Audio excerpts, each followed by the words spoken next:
Gracias, señor presidente. Buenos días. Berenice Telles, de Diario Independiente Digital, Elite de México.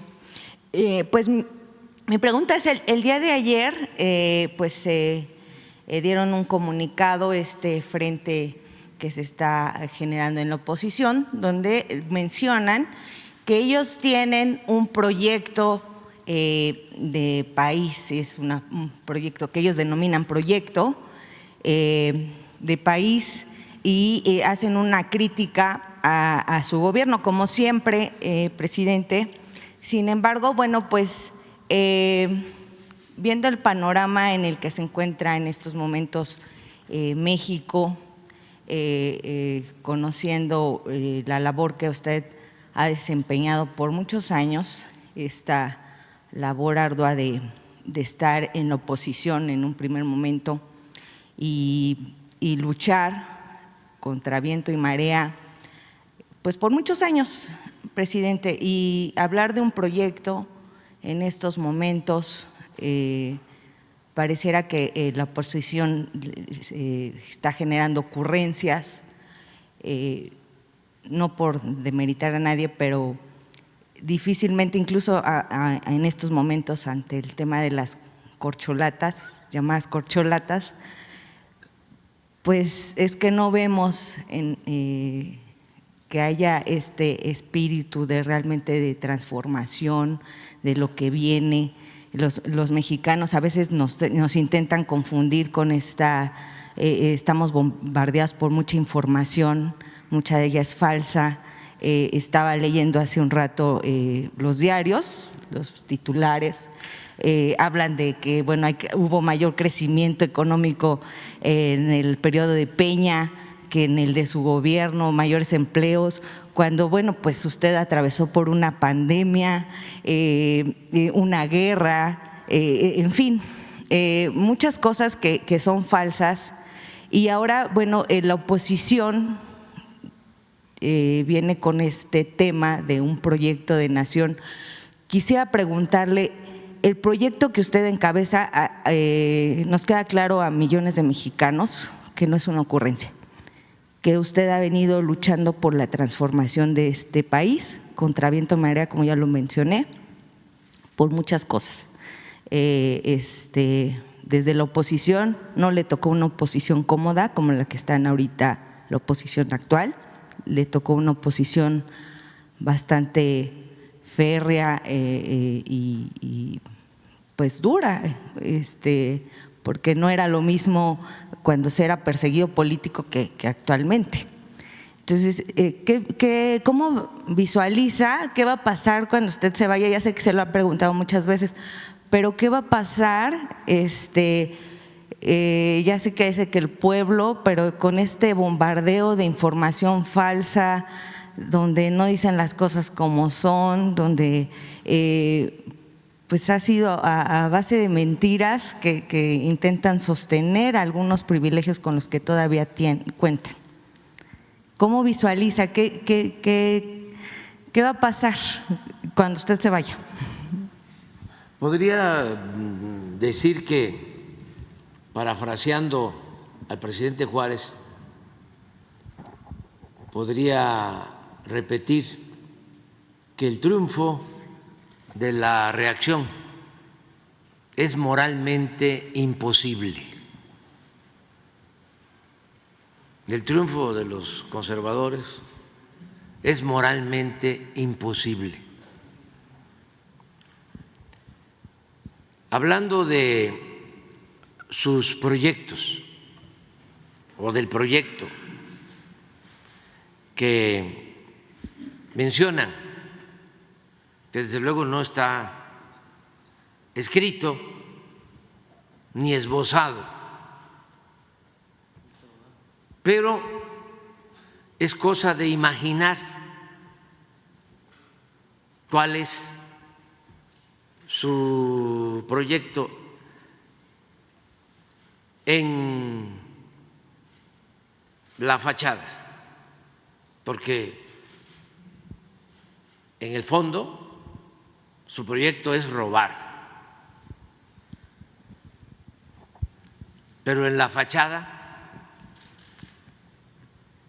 Su proyecto es utilizar al gobierno para servirle a las minorías.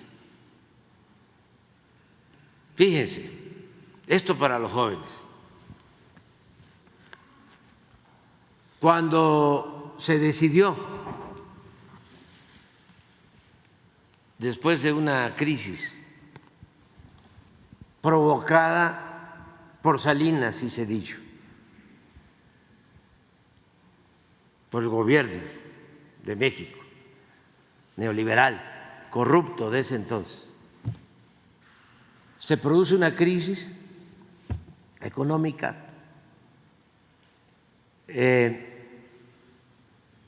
y se decide rescatar a los de arriba con el sofisma, la mentira de que si se rescataba a los de arriba, esto iba a tener un efecto favorable para rescatar a las pequeñas y medianas empresas.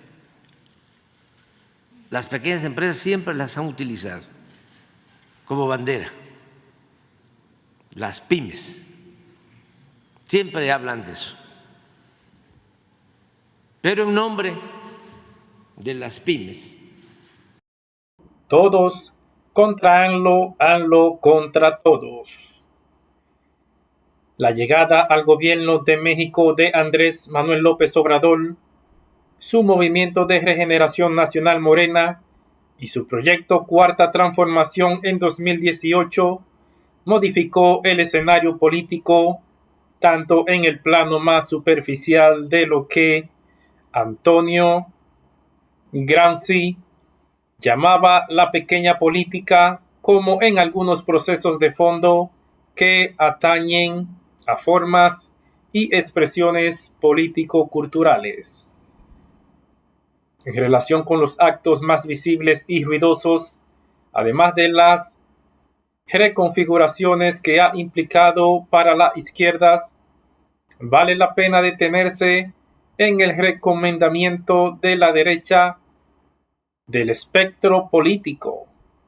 Por la derecha hay que entender un conjunto de actores políticos organizados, pero también los entramados sociales y los aparatos ideológicos que los retroalimentan. En este sentido, en la coyuntura de las elecciones legislativas, la gran novedad es la alianza entre el Partido Revolucionario Institucional PRI y el Partido Acción Nacional PAN y el Partido de la Revolución Democrática PRD, ubicados en orden de importancia bautizada Va por México. ellos son los que se aprovechan, los de mero arriba, los de la cúpula.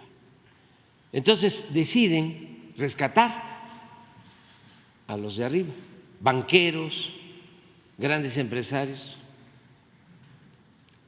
y firman pagarés para convertir las deudas de estas empresas y de estos bancos en deuda pública, en deuda de todos los mexicanos. Eso es lo que se conoce como FOA-PROA. Esto pasó en el gobierno de Zedillo. Bueno, esa deuda está estimada en 3 billones de pesos. Cuando Zedillo informó la primera vez de este rescate, habló que nos iba a costar 125,000 millones de pesos y terminó costándonos 3 billones, muchas veces más.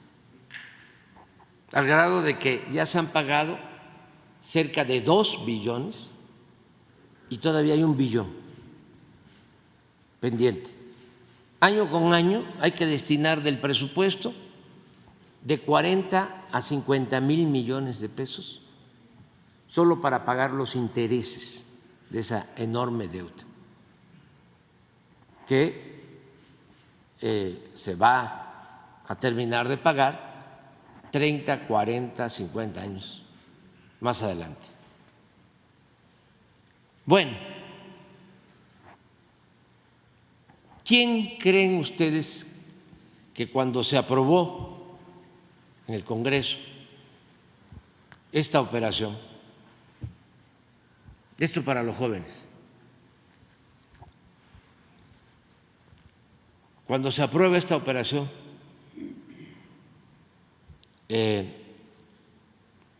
un 12 de diciembre de 1998,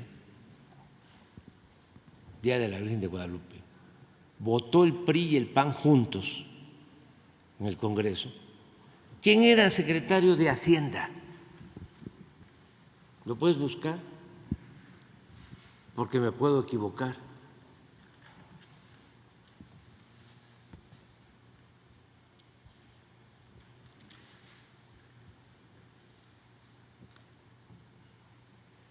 El secretario de Gobernación era Francisco Labastida Ochoa.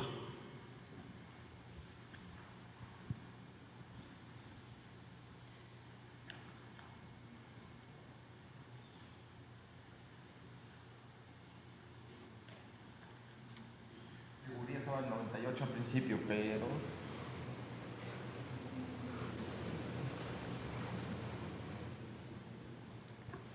había estado en ese entonces Gurría,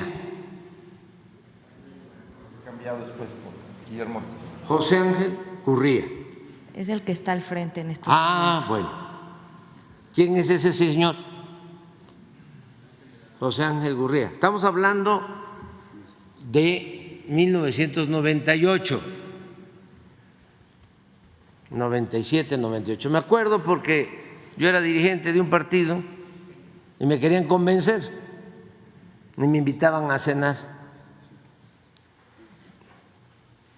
Labastida y Gurría.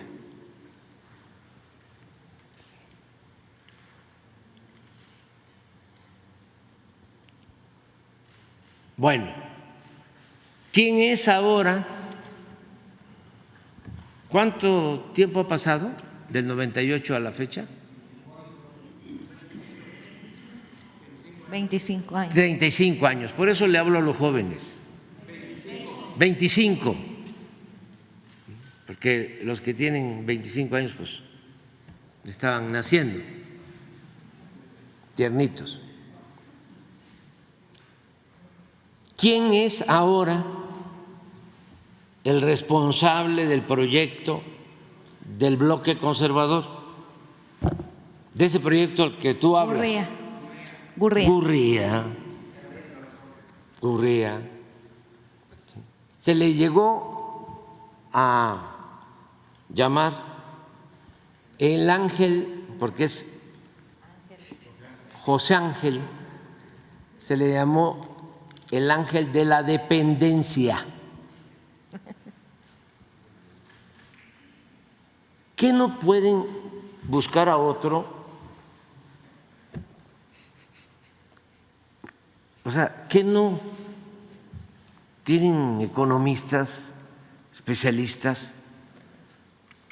Tienen que regresar a los mismos. Entonces, ¿cuál es el proyecto? Pues ese, el de poner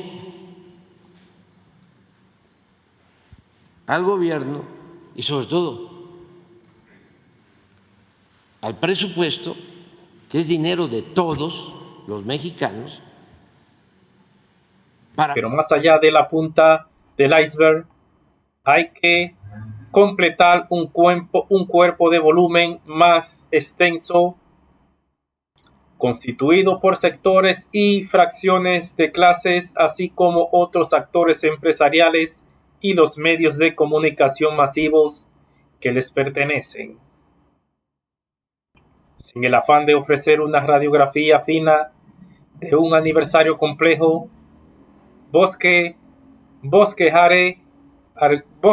algunos trazos para tratar de delimitar sus contornos y los reacomodos más sobresalientes que están ocurriendo, los cuales perfilan la paradoja de una debilidad política inmediata de las derechas en un contexto de derechización cultural. Después de fallidos intentos de convocar movimientos masivos contra López Obrador, la apuesta opositora de derecha se desplazó hacia la ronda electoral. Aunque sean de importancia relativa, ya que no está en disputa la presidencia de la República, se elegirán 500 integrantes de la Cámara de Diputados, 15 gobernaturas de 32 y los representantes del Congreso y ayuntamientos locales, entre los cuales los de la Ciudad de México.